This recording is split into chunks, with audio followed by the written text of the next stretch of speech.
여러분, 한 해에 100만 명이 넘는 사람들이 평생의 꿈을 담아 열었던 가게 문을 닫고 있다는 사실을 알고 계셨습니까? 지금 대한민국 자영업의 현실은 창업 대비 폐업률이 무려 85.2%에 달하는 유례없는 격변의 시기를 지나고 있습니다. 10곳이 문을 열면 9곳 가까이가 1년을 채 버티지 못하고 간판을 내린다는 뜻입니다. 제가 오늘 첫 마디부터 여러분이 평소에 가졌을 법한 아주 상식적이면서도 의아한 질문 하나를 던지겠습니다. 명동이나 강남 같은 대한민국 최고의 A급 상권들조차 1층 상가가 텅텅 비어 임대문이 덕지덕지 붙어 있는데 왜 도로 위에는 배달 오토바이들이 쉴 새 없이 달리고 국가 전체의 소비 수치는 멈추지 않는 것일까요? 똑똑히 들으셔야 합니다. 이건 단순히 경기가 조금 안 좋아서 장사가 안 된다는 뻔한 이야기가 아닙니다. 우리 경제의 모세혈관인 오프라인 상권의 물줄기가 근본적으로 다른 곳으로 휘어져 들어가고 있다는 거대한 변화의 신호입니다. 지금 2026년 현재 대한민국 경기는 그 어느 때보다 좋지 않고 위태로운 흐름을 보이고 있습니다. 고금리와 고물가의 압박 속에서 서민들의 한숨소리는 커져만 가는데 정작 사람들의 지갑에서 나가는 돈은 우리가 보지 못하는 디지털의 영토로 무섭게 흘러가고 있습니다. 거리는 비어있는데 소비는 멈추지 않는 이 기괴한 모순의 정체는 도대체 무엇일까요? 우리가 수십 년간 믿어왔던 목 좋은 1층 상가의 신화가 왜 이토록 처참하게 박살이 났는지, 그리고 그 이면에서 우리 자영업자들의 피땀을 소리 없이 빨아먹고 있는 거대 플랫폼의 수탈 구조는 어떤 모습인지 제가 하나하나 파헤쳐 드리겠습니다. 이 영상이 끝나면 여러분은 대한민국 상가 시장의 몰락 과정을 완벽하게 파악하고 은퇴 후에 준비 없이 뛰어든 창업이 어떻게 여러분의 가정을 파탄내고 평생 일궈온 전 재산을 흔적도 없이 날려버리는지 그 잔인하고도 명확한 진실을 목격하게 될 것입니다. 제 이야기에 공감하신다면 지금 바로 댓글로 숫자 1을 남겨주세요. 여러분의 강력한 의지가 확인되어야 저도 시장의 비밀스러운 정보들을 공개할 힘이 납니다. 구독과 좋아요도 클릭 부탁드립니다. 그럼 바로 이야기 이어가겠습니다. 많은 사람이 장사가 안 되는 이유를 불경기 탓으로 돌리곤 합니다. 하지만 경제학적으로 데이터를 뜯어보면 아주 놀라운 사실이 발견됩니다. 사람들의 전체 소비 지출은 줄어들지 않았고 오히려 매년 조금씩 늘어나고 있습니다. 돈이 사라진 것이 아니라 돈이 흐르는 길, 즉 물줄기가 완전히 바뀌었을 뿐입니다. 과거의 사람들은 물건을 사고 음식을 먹기 위해 물리적인 공간인 상가로 직접 이동했습니다. 하지만 지금은 어떻습니까? 전 세계에서 가장 빠른 속도로 디지털 전환이 이루어진 대한민국에서 소비의 중심은 이제 오프라인 매장이 아닌 여러분의 손바닥 안 스마트폰으로 완벽하게 이사했습니다. 모바일 쇼핑 비중이 77.4%에 달하는 2026년 현재의 현실에서 공간의 이동 자체가 사라지고 있는 것입니다. 이것은 경제학에서 말하는 공간의 종말을 의미합니다. 과거에는 목 좋은 자리를 선점하는 것이 곧 매출을 보장하는 강력한 해자였습니다. 하지만 이제 소비자들은 굳이 1층 대로변에 비싼 임대료를 내는 매장을 찾지 않습니다. 손가락 몇 번의 움직임으로 세상의 모든 물건을 집 앞까지 배달시키는 시대에 오프라인 상가는 그 존재 이유를 잃어가고 있습니다. 사람들이 거리에 나오지 않으니 유동인구에 기대어 장사를 하던 수많은 동네 가게들이 가장 먼저 타격을 입고 멸종의 길을 걷고 있습니다. 예를 들어 예전에는 버스 정류장 앞이나 지하철역 입구 상가는 황금알을 낳는 거위였습니다. 가만히 서 있어도 사람들이 밀려들어 왔기 때문입니다. 하지만 지금 지하철역에서 내리는 사람들의 눈은 어디를 향하고 있습니까? 주변 상가의 간판이 아니라 오직 자신의 스마트폰 액정만을 뚫어지게 쳐다보고 있습니다. 이미 걸어오면서 쇼핑을 끝냈고 집에 도착하기도 전에 저녁 메뉴를 골라 결제까지 마쳤습니다. 이런 소비자들에게 1층 상가의 화려한 조명은 그저 배경화면에 불과합니다. 상가는 이제 더 이상 부의 증식 수단이 아니라 관리비와 세금만 갉아먹는 거대한 짐덩어리가 되어가고 있습니다. 돈의 길목이 바뀌었는데 여전히 낡은 지도를 들고 상가 투자에 뛰어드는 것은 굶주린 사자굴로 스스로 걸어 들어가는 것과 다름없습니다. 물리적 거리가 소멸하고 클릭 한 번의 속도가 지배하는 세상에서 상가라는 부동산의 가치는 근본적으로 부정당하고 있습니다. 오프라인의 손님이 끊기자 자영업자들은 살아남기 위해 최후의 수단으로 배달앱이라는 독이 든 성배를 듭니다. 하지만 이것은 구원이 아니라 플랫폼 제국의 소장농으로 전격 입성하는 비극의 시작입니다. 여러분, 2만 원짜리 치킨 한 마리를 팔면 사장님 수중에 얼마가 남을 것 같습니까?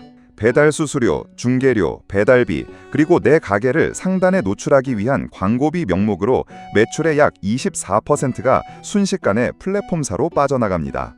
여기에 원재료비와 임대료, 인건비를 빼고 나면 사장님은 치킨 한 마리를 튀겨서 단돈 몇백 원을 벌거나 심지어 손해를 보며 팔고 있습니다. 많이 팔수록 플랫폼 기업의 배만 불려주고 내 몸은 망가지는 기괴한 착취 구조가 완성된 것입니다. 이것은 과거 지주들에게 땅을 빌려 농사를 짓던 소작농의 모습과 판박이입니다. 다만 차이가 있다면 이제는 물리적인 땅이 아니라 플랫폼이라는 디지털 영토에서 피땀을 흘리고 있다는 점입니다. 자영업자는 이제 내 가게의 주인이 아니라 거대 AI 알고리즘의 노예가 되어버렸습니다. 리뷰 하나에 가슴을 졸이고 별점 테러에 밤잠을 설치며 플랫폼이 정한 규칙에 따라 움직여야만 겨우 생명을 연장할 수 있습니다. 자영업의 위기는 단순히 매출의 문제가 아니라 주권을 상실한 비즈니스 모델의 붕괴에서 오고 있습니다.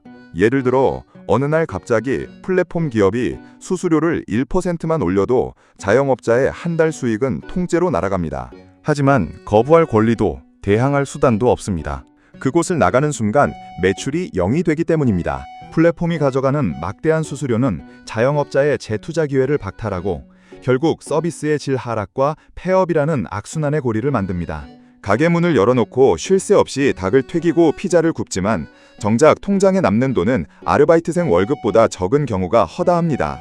사장님들이 피눈물을 흘리며 번 돈은 알고리즘을 설계한 실리콘밸리나 테헤란로의 화려한 빌딩 속으로 빨려 들어갑니다.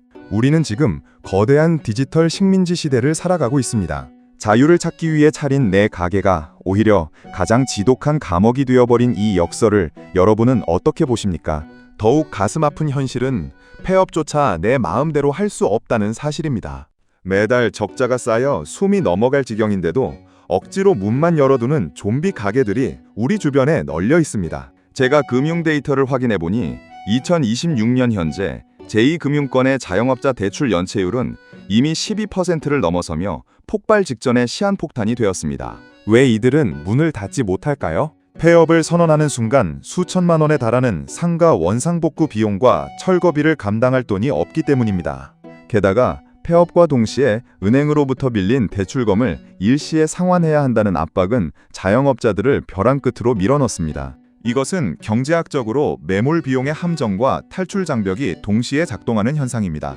이미 투입된 인테리어 비용 수억 원이 아까워 조금만 더 버티면 나아지겠지 하는 헛된 희망에 매달립니다. 하지만 현실은 냉혹합니다.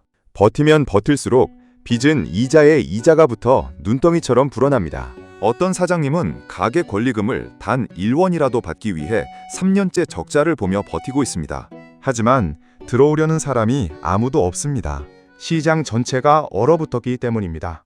결국 사채에 손을 대고 카드 돌려막기를 하다가 마지막에는 가족의 생명보험금까지 손을 대는 비극적인 결말로 치닫습니다. 정부의 거칠애식 지원금은 근본적인 해결책이 되지 못하고 좀비 가게들의 고통스러운 생명만 억지로 연장하며 사회적 비용을 키우고 있습니다. 은퇴 후 치킨집 하나 차려서 노후를 보내려던 소박한 꿈은 이제 가족 전체를 파멸로 이끄는 잔혹한 덫이 되었습니다. 문을 닫고 싶어도 돈이 없어 닫지 못하고 매일 새벽 차가운 셔터를 올리는 사장님들의 뒷모습에서 대한민국 오프라인 경제의 처참한 침몰을 봅니다. 죽어야 끝나는 게임을 계속하고 있는 이들의 절규는 지금 이 순간에도 골목 구석구석에서 울려 퍼지고 있습니다. 여기서 우리는 의문을 품게 됩니다. 상권이 다 죽어가는데 왜 건물주들은 월세를 깎아주지 않는 것일까요? 조물주 위에 건물주라는 말도 이제 옛말입니다. 2026년 현재 대출을 끼고 무리하게 건물을 샀던 건물주들 역시 이자 폭탄을 맞으며 파산 위기에 처해 있습니다. 그들이 월세를 단 1원도 낮추지 못하는 진짜 이유는 수익 환원법이라는 냉혹한 금융 논리 때문입니다. 건물의 가치는 임대료 수입에 비례하여 결정됩니다. 예를 들어 월세가 1천만 원일 때 10억 원 하던 건물이 있다고 칩시다. 만약 세입자가 너무 힘들어해서 월세를 800만 원으로 깎아주면 어떻게 될까요? 건물의 가치는 8억 원으로 뚝 떨어집니다. 월세 200만 원 깎아준 대가가 내 자산 2억 원의 증발로 돌아오는 것입니다. 더 무서운 것은 은행의 반응입니다. 건물 가치가 하락하면 은행은 담보 비율을 맞추기 위해 대출금 수억 원을 즉시 갚으라는 마진콜 압박을 가합니다. 돈이 없어 대출을 받았는데 그 대출을 갚으라니 건물주는 자살하고 싶은 심정이 됩니다. 결국 건물주는 건물을 1년 내내 비워둘지언정 월세는 절대로 내리지 못하는 기괴한 버티기에 들어갑니다. 임대료를 내리면 내 자산 가치가 무너지고 안 내리면 세입자가 죽어나가는 진퇴양난의 상황입니다. 거대 금융자본이 상가라는 실물 자산을 인질로 잡고 사슬을 조이고 있는 셈입니다. 경매 시장에 쏟아져 나오는 꼬마 빌딩들의 숫자가 이를 증명합니다.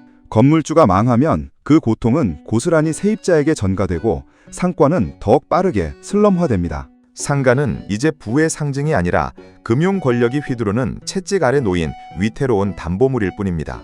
여러분의 평생 모은 노후 자금을 상가라는 이름의 화려한 감옥에 가두지 마십시오. 겉으로는 번듯한 건물주처럼 보일지 모르지만 속으로는 매달 이자 내기에 급급한 은행의 대리인일 뿐인 사람들이 수두룩합니다. 한번 들어가면 빠져나올 수 없는 거대한 늪이 여러분을 기다리고 있습니다. 지금 우리 시장은 K자형 소비 양극화라는 극단적인 분열을 겪고 있습니다. 자영업의 5년 생존율이 27.1%에 불과하고 수십 년을 버텨온 대형 마트들조차 추풍 낙엽처럼 무너지고 있습니다.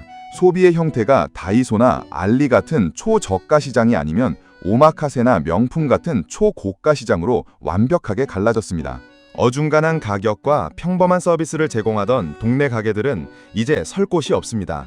예를 들어 5,000원짜리 커피를 파는 카페는 망해도 2만원짜리 스페셜티 커피를 파는 곳이나 1,000원짜리 저가 커피 체인은 살아남습니다. 중간이 사라진 것입니다. 여기에 인구 절벽이라는 거대한 빙하기가 찾아오고 있습니다. 2026년 현재 내 가게에 와서 돈을 써줄 물리적인 인구 자체가 사라지고 있는 것입니다. 저출산과 고령화는 단순한 사회 문제가 아니라 자영업의 생태계 자체를 파괴하는 근본적인 원인입니다. 젊은 층은 스마트폰 속으로 사라졌고 지갑을 닫은 노년층은 소비의 동력을 잃었습니다. 과거에는 아파트 단지 정문 앞에 가게를 차리면 4,000세대 주민들이 단골이 되었습니다. 하지만 지금 그 아파트 주민들은 어디서 물건을 삽니까? 마켓컬리나 쿠팡에서 새벽 배송을 시킵니다. 이것은 잠시 지나가는 태풍이 아니라 종이 멸종하는 빙하기의 시작입니다. 과거의 성공 방정식은 이제 휴지 조각이 되었습니다. 주변에 사람이 많으니 장사가 잘 될 것이라는 막연한 낙관론은 가장 위험한 독약입니다. 시장의 파이는 작아지는데 경쟁은 더욱 치열해지는 적자생존의 시대입니다.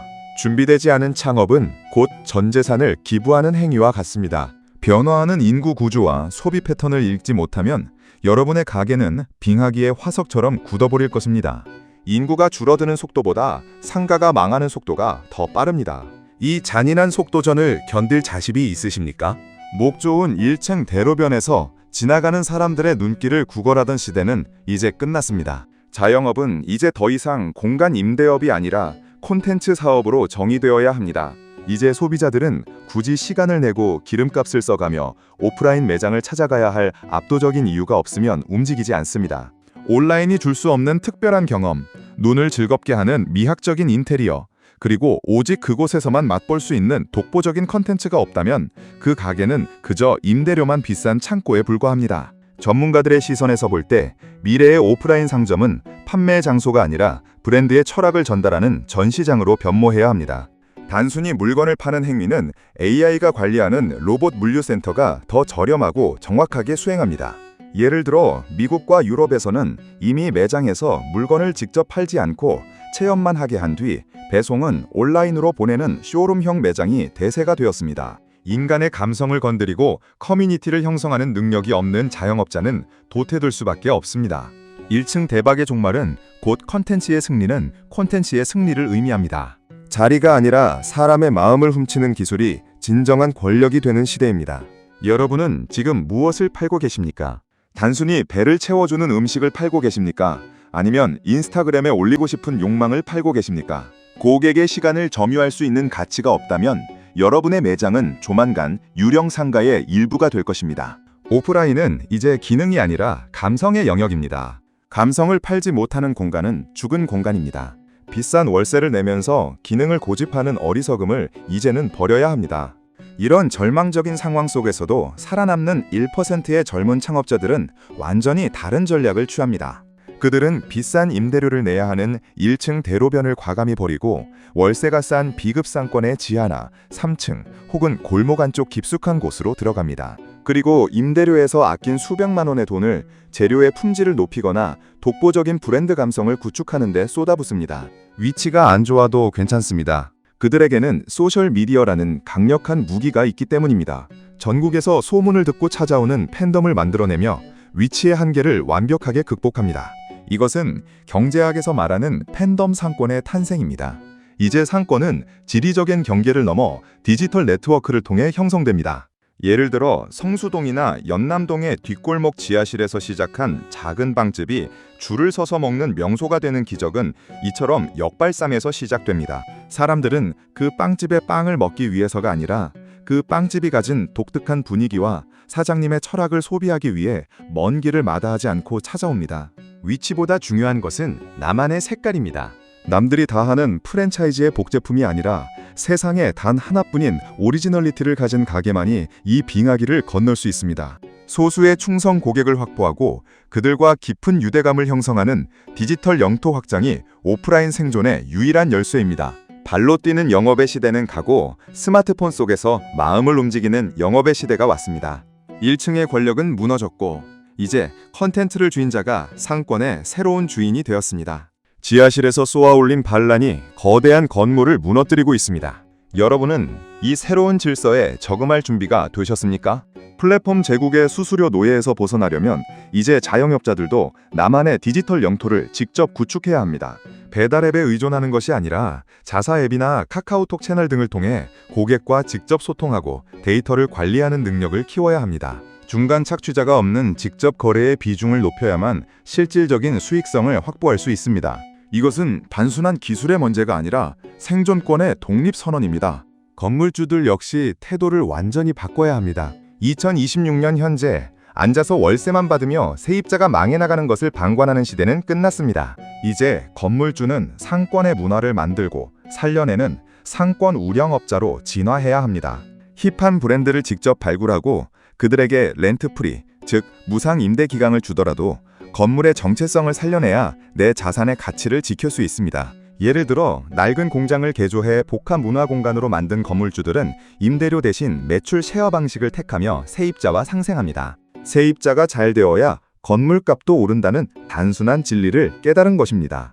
건물주와 세입자가 작대적 관계가 아닌 공동 운명체로서 상생의 모델을 만들지 못하면 상가 건물은 그저 흉물스러운 콘크리트 덩어리로 전락할 것입니다. 상권의 생명력은 건물주와 자영업자가 함께 만들어내는 시너지에서 나옵니다. 변화하지 않는 건물주는 조만간 은행의 마진콜 앞에 무릎을 꿇고 경매장으로 끌려가게 될 것입니다. 상가라는 자산의 본질이 공간에서 운영으로 바뀌고 있음을 똑똑히 인지해야 합니다. 이제 건물주는 단순한 지주가 아니라 오케스트라의 지휘자가 되어야 합니다. 이제 결론을 맺겠습니다. 앞으로 텅 비어가는 도심 상가들은 그 정체성이 완전히 바뀔 것입니다. 1인 가구를 위한 공유주거 공간인 코리빙 하우스나 도심형 마이크로 물류센터로 재탄생할 가능성이 큽니다. 상가는 이제 물건을 파는 곳이 아니라 삶을 공유하거나 물류가 흐르는 통로로 변모하고 있습니다. 은퇴 후 퇴직금을 쏟아부어 만만하게 치킨집이나 카페를 차리겠다는 생각은 스스로를 사지로 몰아넣는 자살 행위와 같습니다. 2026년 현재 대한민국은 자영업자 과잉 상태입니다. 독보적인 컨텐츠와 팬덤을 만들 자신이 없다면, 그리고 디지털 영토를 관리할 능력이 없다면 지금은 섣불리 돈을 쓰지 않는 것이 가장 훌륭한 전략입니다. 이 차가운 경제 빙하기가 끝날 때까지 현금을 쥐고 시장을 냉철하게 관망하십시오. 준비되지 않은 열정은 비극만을 낳을 뿐입니다. 은퇴 창업의 환상에서 깨어나십시오. 세상은 여러분의 퇴직금을 호시탐탐 노리는 플랫폼 기업들과 금융 자본의 덫으로 가득 차 있습니다. 가장 확실한 투자는 내 자본을 지키는 것입니다. 남들이 한다고 따라가는 순간 여러분의 노후는 사라집니다. 상가 시장의 몰락은 이제 시작일 뿐입니다. 도시의 풍경이 바뀌고 부의 지도가 다시 그려지고 있습니다. 이 변화의 흐름을 읽지 못하면 여러분은 과거의 유물로 남게 될 것입니다. 내 자산이 어디에 묶여 있는지, 그 자산이 미래에도 가치를 가질 것인지 끊임없이 질문하십시오. 상가는 더 이상 안전자산이 아닙니다. 위험한 투기 자산으로 변질되었습니다. 냉정해지십시오. 그것만이 여러분의 가족과 미래를 지키는 유일한 길입니다. 마지막으로 여러분께 전하고 싶은 말씀이 있습니다. 위기는 언제나 평범한 사람들에게는 공포로 다가오지만 준비된 소수에게는 부의 사다리를 갈아탈 수 있는 평생의 기회가 됩니다. 오늘 제가 전해드린 이 긴 이야기가 단순히 상가가 망한다는 공포 마케팅이 아니라는 것을 이제 이해하셨을 것입니다. 이것은 변화하는 시대의 파도를 읽고 그 위에서 어떻게 살아남을지를 고민하는 생존의 지혜입니다. 2026년 대한민국 경제의 거대한 침몰 속에서도 누군가는 새로운 부의 영토를 개척하고 있습니다. 여러분은 오늘 그 기회를 포착할 수 있는 지식의 방패를 손에 넣으셨습니다. 이제 상가 유령 도시의 풍경을 보며 두려워하는 것이 아니라 무너지는 낡은 질서 속에서 새롭게 피어나는 기회를 찾아야 합니다. 세상의 중심은 이동하고 있고 그 변화를 읽는 자만이 승리할 수 있습니다. 위기를 기회로 바꾸는 힘은 정보가 아니라 그 정보를 해석하는 통찰력에서 나옵니다. 시청자 여러분, 이제 댓글로 여러분의 생각을 남겨주십시오. 오늘 이야기를 통해 무엇을 느끼셨습니까?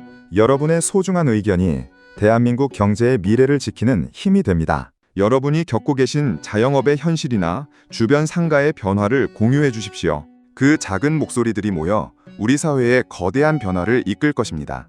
구독과 좋아요, 알림 설정으로 이 위대한 통찰의 여정을 함께 해주십시오. 저는 앞으로도 누구보다 빠르게 글로벌 경제의 핵심 정보를 분석하여 여러분의 성공을 돕겠습니다. 흔들림 없는 눈으로 세상을 보고 반드시 살아남으십시오. 긴 시간 시청해 주셔서 진심으로 감사합니다. 대한민국 자영업의 앞날에 다시 따뜻한 봄바람이 불기를 간절히 빌며 오늘 이야기를 마칩니다. 감사합니다.